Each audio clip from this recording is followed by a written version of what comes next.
Welcome to Quick Course Digest. Today, we are diving deep into financial management. We're going to pull back the curtain on the essential concepts that drive every single business decision, from the smallest startup all the way to massive global corporations. Over the next few minutes, we're going to build a complete toolkit for understanding how the engine room of a business really works. And it all comes down to answering one big fundamental question. How do they do it? How do businesses take a pile of cash and, hopefully, turn it into an even bigger pile of cash? At its heart, finance is really the art and science of answering that exact question, using a very specific set of tools and principles to create value over time.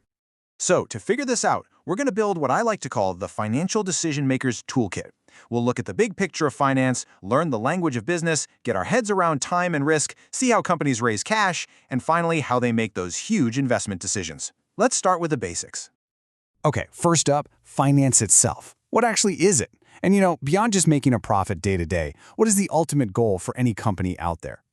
See, finance isn't just about counting beans. It's about making money work. It covers literally everything, from a bank giving you a loan for a house to a giant tech company raising billions of dollars for a new project. It's all about where the money comes from and where it needs to go to create even more value. And the end game for all of this activity? It's all about growing value over the long haul. Yeah, daily stock prices get all the attention, but the real objective is to make smart decisions that increase the company's worth for its owners, the shareholders, year after year. It's about steady, sustainable growth. Now, you'll find finance sitting right at the crossroads of accounting and economics.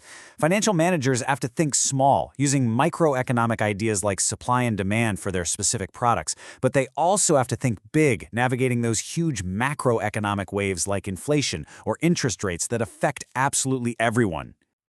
All right, to understand any company's financial journey, you've got to be able to speak its language. And for every single business on the planet, that language is accounting.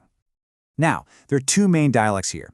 Cash accounting is super simple. You only record something when cash actually changes hands. But that can be misleading. That's why most big companies use accrual accounting.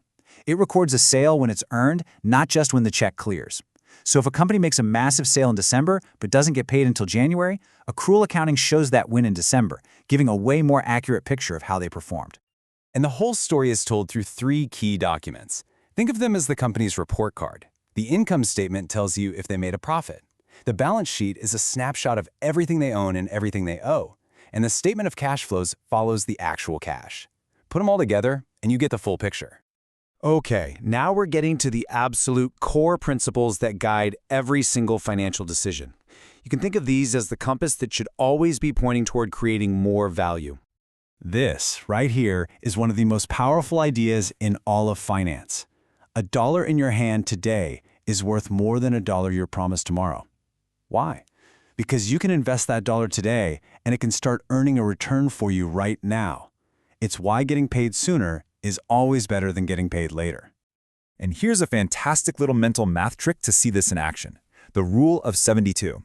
If you want to know roughly how long it takes to double your money at an 8% annual return, just divide 72 by 8.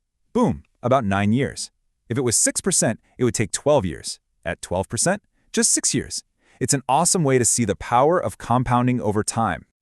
So, the other side of our compass is the risk-return trade-off. This one's simple. There's no such thing as a free lunch.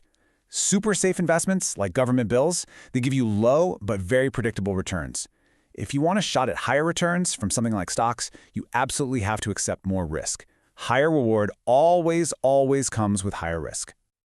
Of course, for a company to grow, it needs fuel, and that fuel is capital. So, where on earth do they get the huge sums of money needed to build new factories or launch new products?